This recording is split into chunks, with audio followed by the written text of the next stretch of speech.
I always thought that if DC characters fought each other, that the resulting world would look a bit like the world from Fallout. But no, I was wrong. It's even worse. Injustice: Gods Among Us. Now, Injustice: Gods Among Us is a game developed by NetherRealm Studios, and personally, I'm not a huge fan of fighting games. It's a DC fighting game, but this game actually did impress me.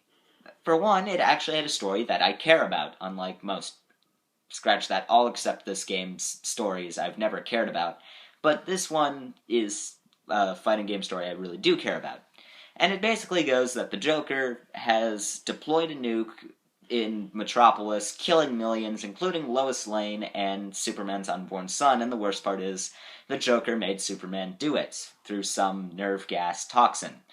And, in a rage, Superman, begins to interrogate the Joker rather brutally, and this gets worse as the Joker continues to taunt him. So then, Superman murders the Joker, and then sets up a regime, just the focused, absolutely focused. The only reason it's there is to eliminate any source of evil, at any cost. If you're not for this Superman, you're against this Superman. But then, of course, Batman believes that this is the wrong way to go about defeating evil, and he calls our universe's DC characters, such as Green Arrow, Green Lantern, The Flash, Batman, and later Superman, to help him just take down the corrupt evil Superman's regime. Now, to be honest, this story plays out very similar to most superhero movies, with witty dialogue, and, you can kind of occasionally see where things are going, but it's been done before, but it's a good story. It's not the best, but it is a good story. But then, of course, most people in fighting games don't care about the story and just want to know how is the actual game. Well, the actual game is actually really, really good. And of course, there's like 50 different characters you can play as, like Catwoman, the Joker, the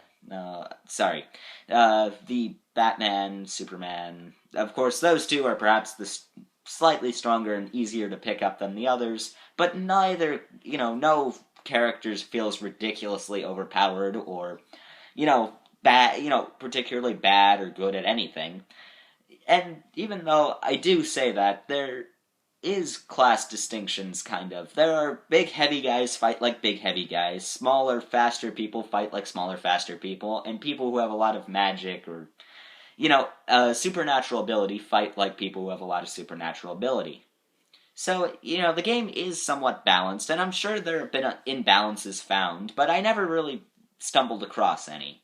And of course, there are combos you can do to unlock special moves that you can tear people apart, at certain distances. And at first, while I was playing this, I thought that this was a ripoff of Mortal Kombat because NetherRealm also made the new reboot of Mortal Kombat. But no, this is actually it would be so easy for them to scan the characters from DC into the Mortal Kombat game, but they actually took the time to make their own moves and their own combos, and how it's set up is way different than Mortal Kombat. And at first glance, that may not seem so, but if you get into it, has a lot more strategic depth than what Mortal Kombat had.